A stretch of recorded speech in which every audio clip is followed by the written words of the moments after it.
From the Library of Congress in Washington, D.C. Welcome to all of you. My name is Lou Byard. I am a local author and also a regular book reviewer for the Washington Post. And on behalf of the Post, I want to welcome you all to the 2011 National Book Festival. Yay! This is very exciting. So glad to see you all here. The Post has been a charter sponsor of the festival for 11 years now, and as the Post's designated emissary, it's my pleasure to kick off what promises to be a very rich and wonderful and fun program of books aimed at teens. Have we got any teens out there? Any tweens? Yeah? Let me hear from you. Let me hear. Let me get some love. Yeah! All right. All adequately supervised. I can see that. I can see that. Welcome to all of you teachers and parents and teens and preteens. We're delighted to have all of you, and I'm particularly delighted to introduce our first author. As a girl growing up in India, Krishnaswami read everything she could lay her hands on. Hans Christian Andersen, A.A. Milne, Beatrix Potter, old copies of Life magazine. Oops. This is hers, not mine. And Reader's Digest. But she couldn't find anything to read about the world she lived in. You might say she's made a life's calling out of filling that gap. Uma's books and characters, like Uma herself, pass back and forth between India and America, forming a rich multicultural weave that takes in everything from ancient Hindu myths to 21st century texting. In these vividly imagined worlds, nobody is ever just one thing. Even a simple china teacup in Krishnaswami's hands becomes a window into the past and a portal into the future. It was inevitable, of course, that the young fans of Uma's picture books would grow up, and with her most recent story, she greets them at the cusp of adolescence. The grand plan to fix everything is about what happens when an 11-year-old girl leaves Tacoma Park, that way, to live in some teeny tiny town in southern India, which is, I don't know, that way? That's way far. It's a place she can't even find on a map. But much to the reader's delight, nothing goes as planned.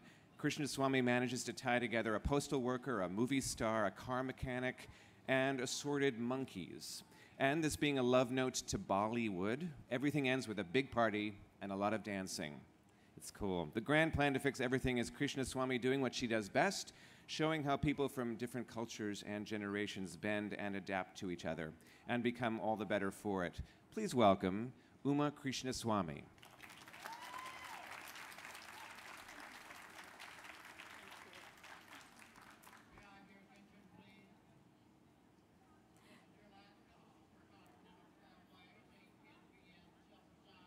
I can talk? Okay. I'm so pleased to be here at the National Book Festival today. Thank you to the organizers for inviting me, and thank you to Atheneum Books for Young Readers for making it possible for me to attend, and thank you all for turning out for this very first event on this almost, but we hope not quite, rainy morning. I'm a storyteller, so let me tell you some stories from my life. I was born in India, in Delhi, so that is where my story begins. I was an early reader and an early writer. In fact, I was a writer long before I knew it. As a child, I wrote for fun, made up stories, scribbled them down. Is there anyone here who does that? Of course there is. I remember once getting in trouble for drawing on the wall. And it didn't help my cause when I tried to explain that it was a story I was writing. I do not remember this story. I do remember it had ducks in it. I do remember the tactile feel of the crayon, green, as it dissolved into the wall. But that was long ago. Sometimes I tried to gather the neighbors' kids and dog to act out my stories for an audience. They were an unwilling assortment, and I soon gave up on that. Later, I read poems and short stories and mailed them off to magazines, and I still didn't think that I was a writer. I was doing all these things, and I didn't think I was a writer. Not even publication at 13 in a children's magazine did that. And there was a reason for this. It was simply that I had never seen a child like me in a book. Never. All the books I read in India for 8 or 9 or 10-year-olds were by English writers at the time, and you know, many of them were dead.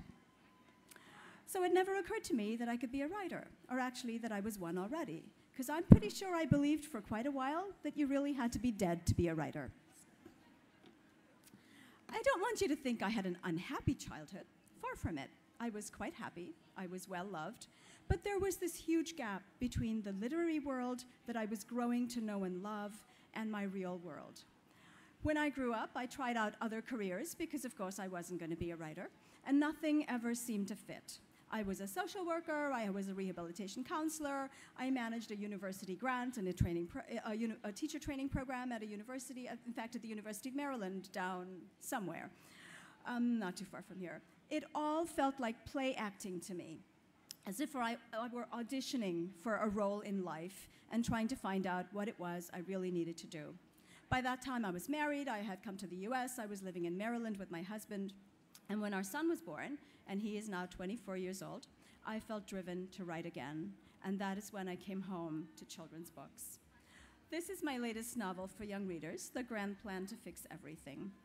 I told you I was born in Delhi, which is the capital of India, but that was because my grandparents lived there at the time, and my mother, as was the custom, traveled to her mother's house to give birth to me. And when I was just a couple of months old, we all, my father, my mother, and I, came back to this little town where my parents lived in the mountains in South India. The mountains are called the Nilgiris. Can you say that? Nilgiri. And Nil means blue, and Giri means mountain. They get their name from a flower that is native to the area. It only blooms once every 12 years. How fabulous is that? It's called the Kuranji flower, and its praise is sung in Tamil poems that go back more than 2,000 years. They call it the Karangal Kuranji, which means the flower that grows from behind the black rock, in honor of the boulders around which those plants grow. They tell about the honey made from bees that feed upon its nectar. By putting this flower into my story, I felt as if I were able to somehow touch all that history and all that legend. No one else will know all that from reading this book, but I know it, and that is enough. There are also tea gardens in that part of India. How many of you drink tea? Black tea? Okay. If you or someone in your family drinks black tea, the odds are good that some part of your tea comes from that region of the world. Those mountains, the tea gardens, and the flowers ended up in this book, The Grand Plan to Fix Everything. It's a very different India from the dusty plains or the hot plateau. Maybe that was part of the reason for my putting the setting, placing my book there, because I wanted to convey the idea that India is a very big country, and no one slice of it could possibly represent all of it. There are a few other real things in this book. Listen. In this passage, Dini hears something up on the roof, and she goes out to take a look.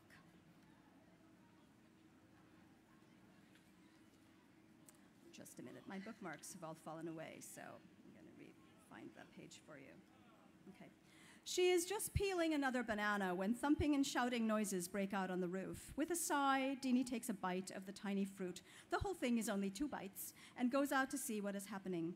She climbs the ladder that goes up the side of the house, leading to the rooftop. Dad is up there, waving his arms. "What are you doing?" Dini says. He half turns. "Ah!" he shouts, and now he's waving at her. "What?" Dini says, clambering up, still holding that banana. "Look out!" shouts Dad. Just then, something comes barreling across the roof. Dini screams. The something grabs at Dini's banana with scrabbly little hands. It bares its teeth. Then it sits down and eats the remaining bite of this fruit, skin and all. "Monkeys," Dad says in disgust. "They've made a big mess in the water tank." Truth.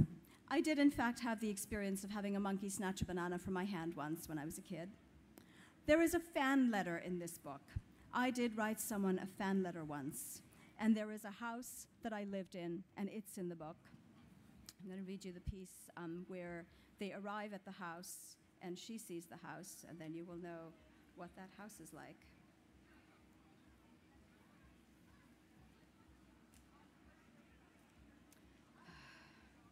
Okay. Dini opens the door of the van and steps out. The moment her feet touch the sloping concrete driveway, a wave of sleep hits her. Jet lag. She forgot how awful it is. She stands there swaying a little. To her dazed eyes, it seems as if the house is moving too, in a slightly nauseating way. She expects tree branches to move in this manner, but not a house. Deanie clutches at her nice green and silver scarf that she is wearing for good luck. The house steadies itself. Its little upstairs windows with funny-looking shutters give it a blinky look. So the house is called Sunny Villa, and we actually lived in it years ago, and it was in fact called Sunny Villa. It did have funny-looking windows way up high, which looked as if they were blinking at you. So the whole house looked as if it had a face. It was painted red. If you look on my blog, which is called Writing with a Broken Tusk, you will find some pictures of that house, Sunny Villa, from years ago. And you know, that's it for the real stuff. Just about everything else in the book is made up. That is what fiction writers do. We take a kernel of truth and wrap it up in make-believe. And then, if we're lucky, something interesting and emotionally true begins to emerge from this very peculiar combination of real and made up. Let me tell you about that fan letter. It was to a writer named P.G. Wodehouse, whose books I discovered as a teenager and I loved. They made me laugh. So I wrote to him, and I told him I loved his books, and I asked him how many he'd written and what his next one was. I told him I had tests coming up, and that English was my favorite subject. And then I sort of didn't know what else to say, so I signed off. And this was the amazing thing. He wrote back. He wrote back. P.G. Wodehouse wrote back to me, and he was a very famous author indeed by that time. He wished me good luck. I still have that letter. It has his wife's return address label on it, so it says Ethel Wodehouse on the envelope. I am sure you will do very well, he wrote. I'd read that Wodehouse's friends called him Plum, so I ran around the house singing, Plum wrote to me, Plum wrote to me. In the back of my mind, when I wrote the grand plan to fix everything, I must have been thinking about that letter. I'm pretty sure that's why Deanie, in the book, writes to Dolly. Dolly Singh is her favorite movie star, whom she admires so much. And here is that letter. Dear Dolly Singh, my name is Nandini Kumaran, but my friends call me Deanie. I am a big fan of yours, and my friend Maddie is too. We were even going to take Bollywood dance camp together at Greenbelt, Maryland. Only now we can't because my parents are moving to India for 2 whole years. I have a very important question for you. I noticed that there are no happy songs in your latest movie, MJTJ. You always do one in every movie. So is that a screen appeal decision or is it something else? I just want to know that you are okay. We are going to be in the south, up in some mountains, in a town called Swapnagiri. If you come visit us, that would be like a dream come true for me. Your fan and friend, Deanie. Your fan and friend. I remember that feeling so well. I certainly felt like Plum's fan and friend. I read about a study once where they looked at people's memories of childhood and how grown-ups remember having been children. And it turns out that artists and writers seem to remember their own childhoods much more clearly than most other people. And they remember them less sentimentally than other people, which is interesting. Because children, if we're grown-ups, are us, really, and we still carry our young selves within us, kind of like backup copies of ourselves that we can refer to as and when we need to at various ages. So in a way, writing for young readers connects me with all these versions of my younger self. And if it connects me with all of you as well, then that has got to be a good thing. Writing may be something that has to be done in solitude, but reading puts me in touch with a community as big as the world. So that is why I want to talk to you today about taking care of our stories. For some reason, stories seem to be really important to us human beings. No matter how different we may be from each other, no matter where we come from or what we've seen in life, what we hope to see and do, the one thing we have in common is this telling and remembering of stories. In the world of gardeners and farmers, people who grow things in the land, it's really, really important to have a wide variety of seeds. If you don't, when something happens to your plants, they all get wiped out at once. So each different species is like a living library, containing its own unique genetic codes. We may not even know why we need it until it's gone. And stories are like that too. You don't know why you need them until you're in danger of losing them. In the grand plan, Deanie doesn't know what her own story is going to be. She thinks she needs to find Dolly Singh to help Dolly with her crazy life, with Dolly's crazy life that is falling apart. But really, she needs to find Dolly Singh because she misses her own best friend, Maddie. And finding Dolly gives her a really strong reason to stay in touch with Maddie. Only the closer she gets, the more things spin out of control. The more she tries to script her life like a movie, the more the others in the cast refuse to cooperate. Her parents, her new friend Priya, little yappy dogs, and oh yes, those monkeys. No one wants to do as they're told. And here is that section.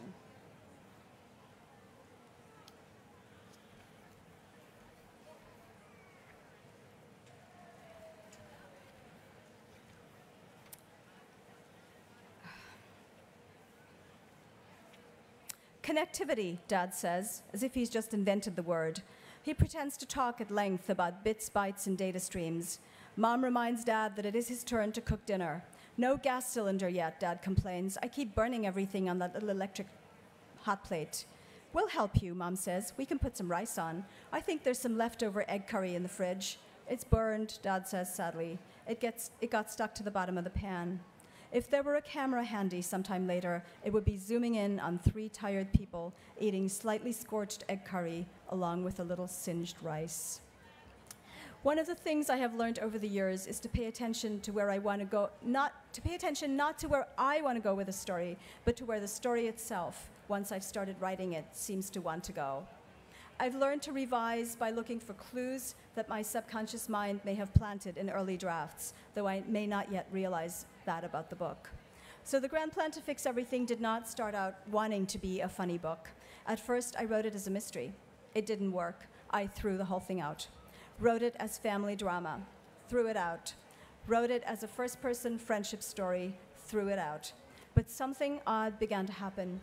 Each of those versions left its mark on the piece. And slowly, very slowly, it began to come together. Deanie, the protagonist, fell into place. So did her best friend, Maddie, in their Tacoma Park neighborhood, dealing with the news of Deanie's family's impending move. Their filmy role model arrived, the fabulous Dolly Singh, the object of their admiration, but I still didn't have the big picture. I did have several other characters who got in the way. A kid brother, threw him out. I forged ahead. I kept writing. I felt comfortable with the cultural fusion that was starting to emerge, defining the relationships between best friends of whom one is Indian American and the other is not. 11-year-old Deanie is devastated because this move to India means that her best friend Maddie will have to miss Bollywood dance camp in Maryland. But the plot, the plot. I might as well confess right away that I'm not one of those intuitive plotters. I struggle with storylines. I imagine that every other story I've ever written was pure fluke, and this time, you'll all find out I'm a fraud. Then one night at 3 a.m., I woke up with a voice in my head, and it was this voice. The Blue Mountains rise unexpectedly out of the hot land of South India. Their misty heights are covered with forests and green bursts of tea gardens. Little towns hide among their hilly pleats and folds. One of these towns is called Swapnagiri. At first glance, Swapnagiri may seem like a long name with lots of letters all racing after each other, just the way the cars and buses race along the winding mountain roads. But to that open-minded person who sounds the name out, one letter at a time, it falls quite handily into place. Swapnagiri, Swapnagiri. An honest sort of name, with no surprise letters waiting to leap out and ambush the unwary. It is what it is. And yes, it is that very same place, far from Bombay, the center of the filmy universe, the place to which Deanie and her parents are about to make their way. Swapnagiri, Dream Mountain. Sometimes names stick to places for very good reasons. And yes, I sprang up and wrote all that down in one juicy paragraph. I think 2 words changed, and the rest of that passage pretty much stayed the same. But it taught me how to look at the story from several viewpoints with a kind of kindly, all-knowing voice threading between them all, and Deanie's story carrying the weight of the whole thing. I began to see that it was important for me to write a book that was not sad and difficult, in which the main character did not have to struggle to solve huge social problems, in which some terrible situation did not arise in which society had placed her. I began to think about something I've known for a while, that there are too many books which show India in this way, that there are in fact too many books that show many countries overseas in this way. They stereotype the country and its people because they keep showing only one picture of them. That is the problem with stereotypes. It is not that they are false. It is not that poverty and oppression don't exist. But imagine if the only books about America told stories about urban crime. We might suppose that America was a nation made up only of cities, and that those cities were filled only with criminals. We know that's not true. And we know that because there are many stories about America, and together they create a bigger picture that we can all understand. But in children's books, the stories of the country of my birth and of many other countries are almost always about poor people who have to fight for justice. All the children are starving, and all the adults are either really mean or really helpless. That may be another reason I wrote the grand plan to fix everything. I wanted to mix things up a bit. I wanted Deanie to have a fluid and comfortable identity. I wanted her to be able to move between settings, even when those settings were a world apart from each other. I didn't want her to have to choose between them. Salman Rushdie once said, "I refuse to choose between East and West. I refuse to choose." So I refused to choose. But I knew I had to work to show that setting, because it may seem exotic to some readers. It needed not to be exotic to Deanie. Some readers may think, is this India? No Taj Mahal, no heat, no palaces and maharajas? Nope. Mountains, mist, flowers that bloom every 12 years. Books can take us places we've never been before. But as readers, we have a choice about how we'll go, as travelers or as tourists. A tourist travels with an agenda already in mind, a list of places to go. A traveler goes with an open mind. Tourists see what they want to see. They either reject those things if they don't like what they see, and then perhaps they decide they don't like that place. Travelers see what there is and understand that sometimes misdirection and stolen bags can take them to magical places and experiences. Tourists want to leave the place with trophies in hand, pictures, movies, souvenirs.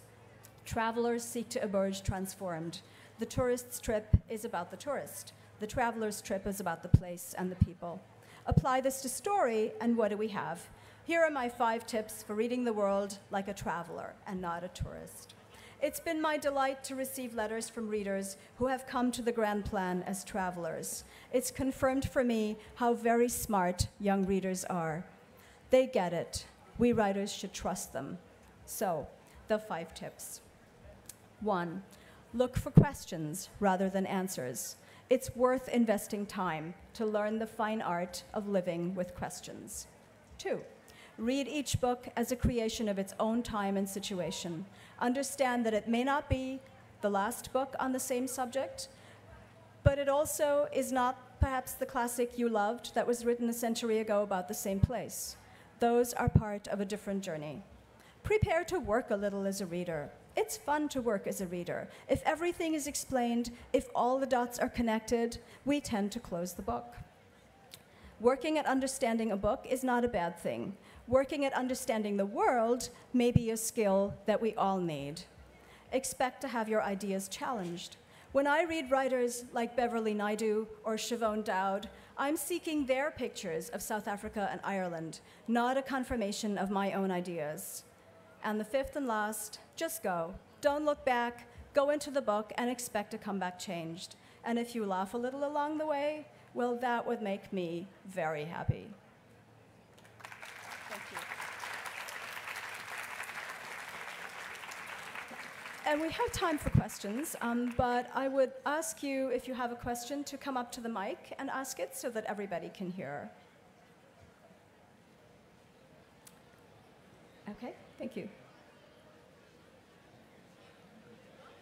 You talk about throwing out your characters when they don't kind of fit, which seems, I don't know. Cruel. Well, ruthless. Ruthless, yes. So how do you decide who who to keep, who stays, what you said the plot takes you. Yeah, I throw a lot of, I always overplot in the beginning. I throw a lot of things in that I know are not going to fit in the end, but I don't know in the beginning what the story is about. You know, I teach at Vermont College of Fine Arts in Montpelier in Vermont, and I have a wonderful colleague, Tim Wynne-Jones, who always says he never knows what the themes of his books are until he reads the reviews. And I'm a little bit like that. You know, if I thought about what is the theme of this book, my muse, who tends to be a little uncooperative at times, will curl up her toes and die. So I overplot. I throw in everything that shows up in my mind, and I just pop it all in. And then I revisit the work. And every time I revisit it, I try to revisit it with not my writerly mind, but with a more critical mind. So I send my sensitive writer self far away, and then I come back with the critic's mind, and then I read, and maybe it'll take me 4 or 5 or 6 rounds of this to figure out what needs to stay and what needs to go. So that's where all the throwing out came from. And another Vermont College colleague, Cynthia Leidig-Smith, always says, write your first draft and throw it out. Like, throw it out and hit the delete key on that trash can. Empty the trash can. So, yeah, try it. It's the most liberating thing in the world to do, because the words that are good, the words that belong, are going to be here. And it's kind of a test. I do that with ideas, story ideas too. When they come scratching at my window, begging to be let in, I say, you know, just go away. Go off to idea school or something, and when you're ready, then you can come back. But if they show up often enough, then I know they're worth attending to. Does that help? Okay, all right. Any other questions? Okay, come on up. You seem like you had a fun childhood. Why don't you just write about that instead of writing fiction? Why not write about the real thing instead of writing fiction? I think it's old habits. I used to write fiction as a child, and I write fiction now. To me, it's, and I do write some nonfiction. I'm actually working on a nonfiction picture book project right now, but it's not my life. It's a historical piece of work. I feel drawn to write fiction because I feel drawn to make up things in my head. Who knows, maybe if I didn't write fiction, I would just be a really compulsive liar.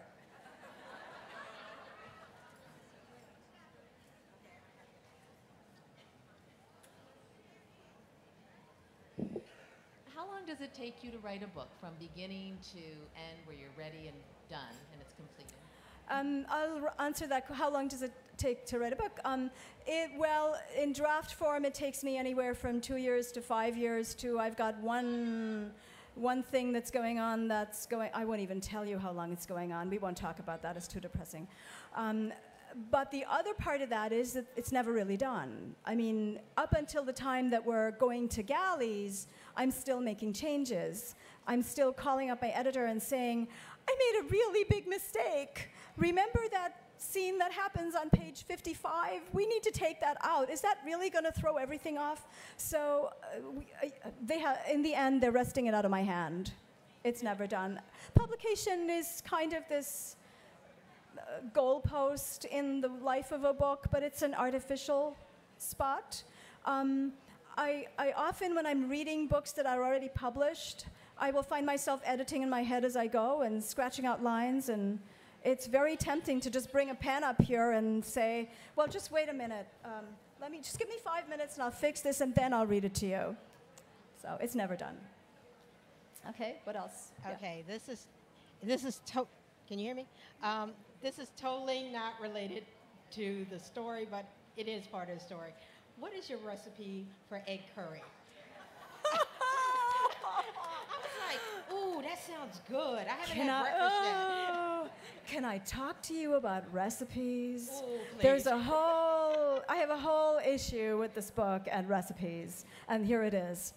When I was writing the grand plan, I wrote food into it because there is a bakery in the book, and there is a baker who has a mission and a goal and a dream in his life, and Deanie's life intersects with his life as well, and so do the monkeys' lives.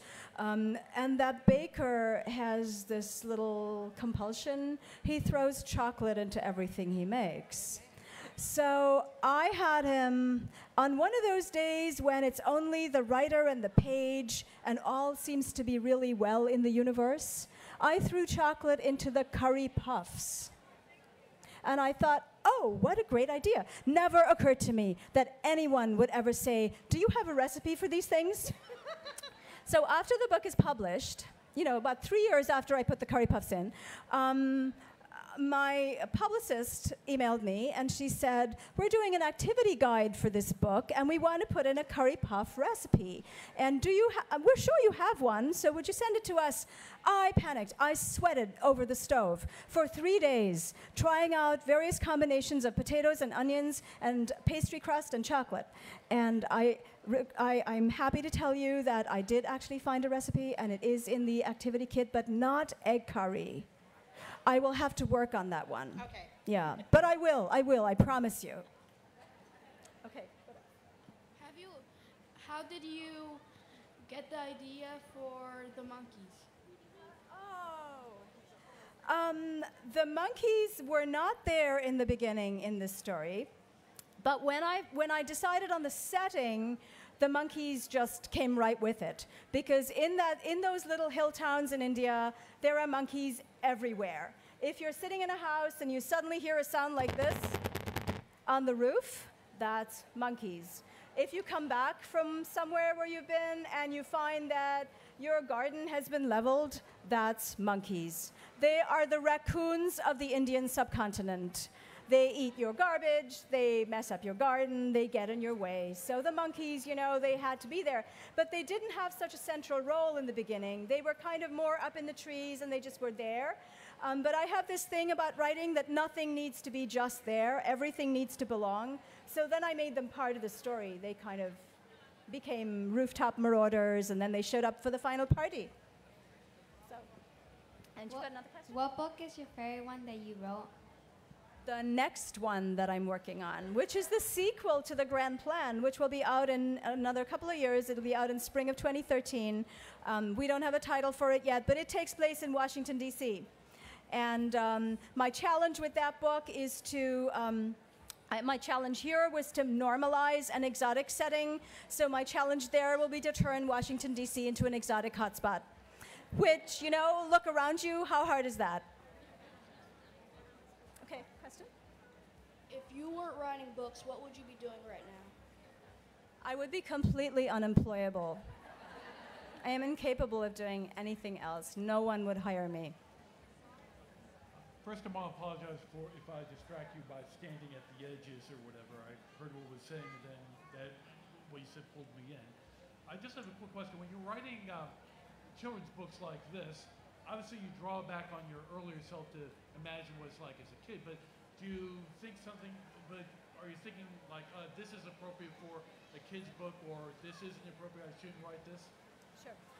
Not in the early drafts, I'm not. But when we get to editing with an editor in the publishing house, then we do have those conversations about what belongs and what doesn't, and who is this really for. So, but if I have those potential audiences in my mind when I'm writing draft one, then I wouldn't be able to write. I'd be paralyzed. So yes, at some point, I think when you write for young people, that sense of the audience does come in, but it probably shouldn't be there too early on. Okay, thank you. All right. Yes. How many books have you read in total? How many books have I read in total? Yeah. Or written in total? I mean, read. Written in total. Okay, how many books have I read? Oh, that would be a problem.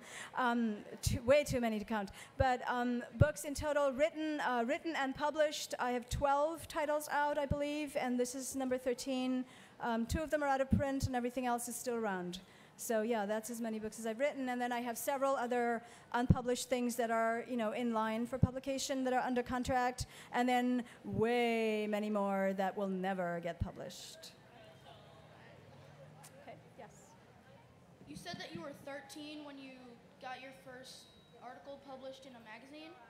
How did you set that up? Did you just send something in, or? I was reckless.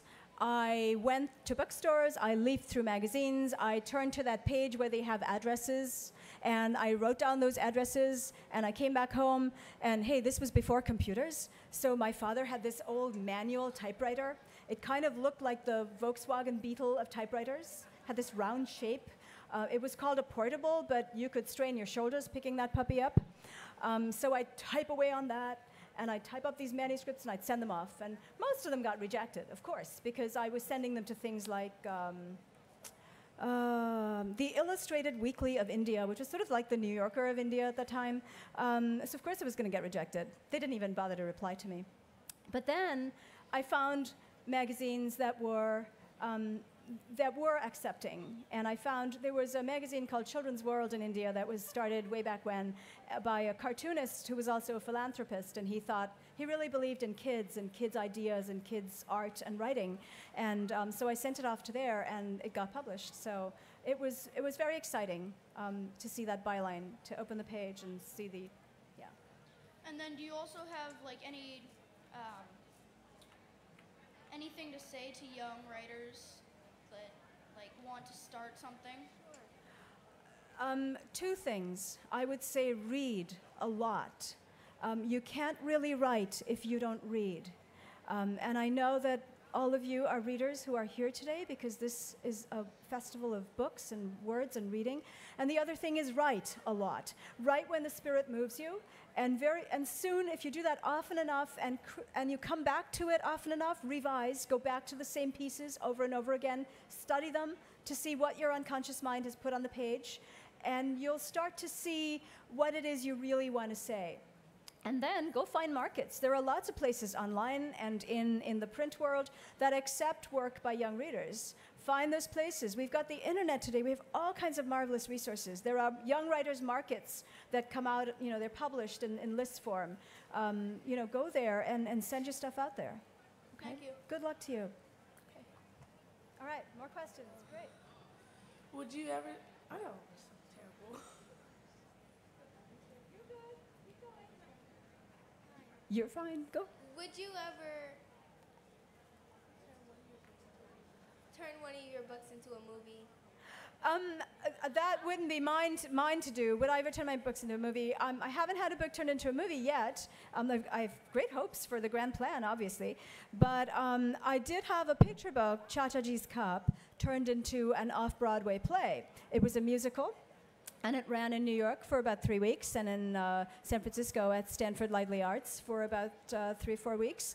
And it was absolutely fantastic. I got to go to some of the tech rehearsals, and it was amazing how they took the text of a 32-page picture book and turned it into this musical with songs and dances and sets, and it was just magical. So yeah, I have had that experience, and it was quite wonderful.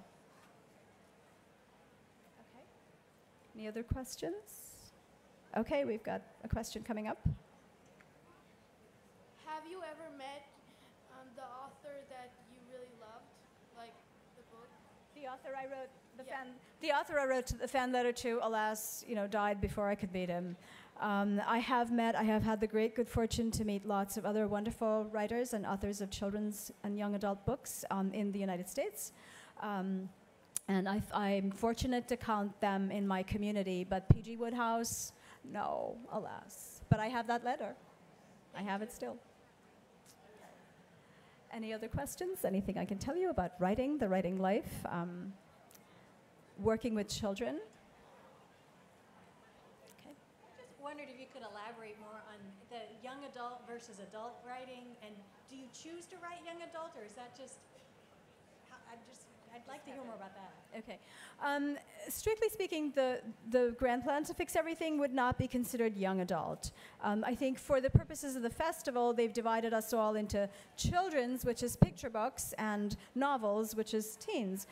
But really, these books at this level tend to be read by middle graders. So, but there is also, but that's a very fine line. Because I have had, 13-year-olds read this and tell me they enjoyed parts of it, and I have had 15-year-olds read it and say they laughed out loud and they could finish it in 20 minutes, and how cool was that?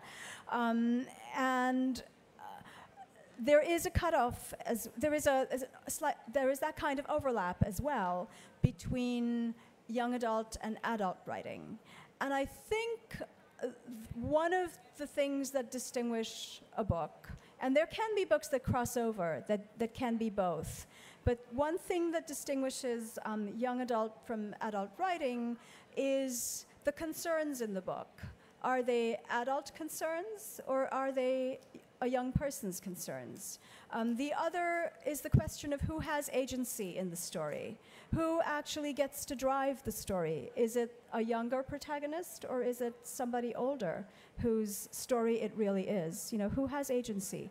Who makes the changes in life that dictate where the story goes? Okay. So we have about 5 minutes left. I think we could take a few more questions, and then we're going to have to wrap up. Okay. Any other questions? Any questions on this side? Okay.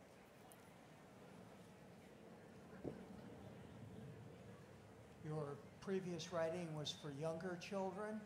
Could you tell us a little bit about that and kind of how you made the transition from that to this book for slightly older children? Yeah, okay.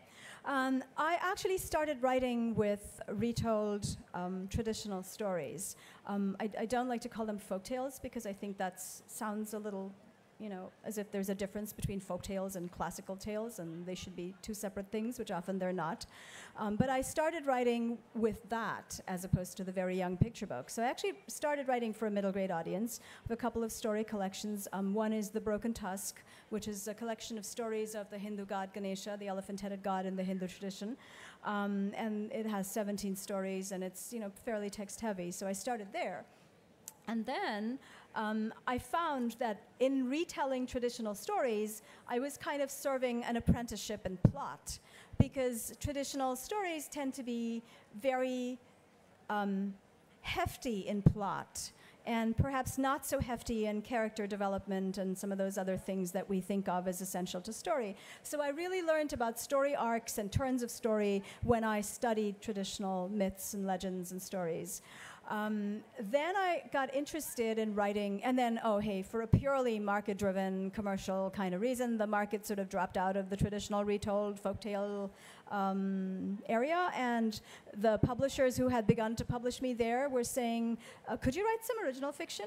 Well, I didn't think I was original enough to do anything of the kind, but I gave it a try, and I started to write, contemporary stories. And then I realized, well, I really like doing this, and I really want to do this, and it gives me a reason to tell stories with Indian American characters in a certain way, from their viewpoints as opposed to from somebody else's viewpoint.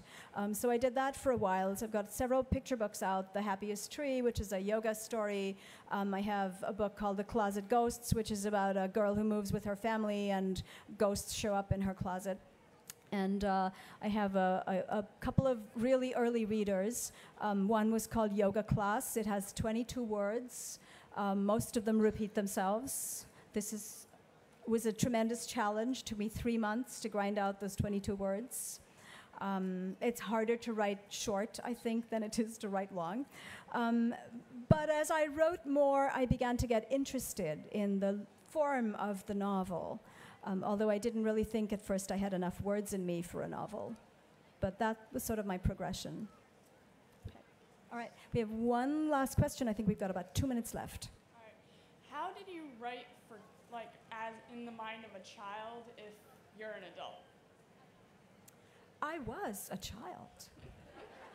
I was a child at 8. I was a child at 9, 10, 11, 12, 13, 14. Lots of years, lots of experience, really, when you think about it. Yeah. You just have to sort of set the adult stuff aside. You have to take your adult self and put her out of the way and kind of try to get back to who you were. Photographs help me. Family albums really help me. I see myself, you know, doing all kinds of foolish things. And I realized that they were really fun. And it puts me back where I was. I also have a son who is now 24, so I had ample opportunity to do the anthropological study of childhood. And I think we're done. Are we out of time?